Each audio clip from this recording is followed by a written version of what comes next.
A familiar sight in the Irish countryside, sheep have been a rich source of income, food and wool for over 6,000 years.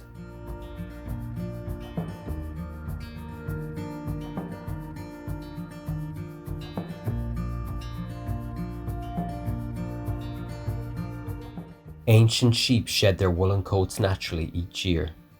Shepherds plucked the wool, gathering it into wool sacks called sarplers.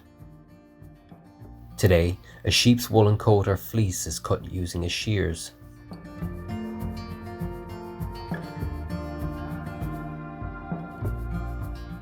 Traditionally, every cottage in Ireland had a spinning wheel.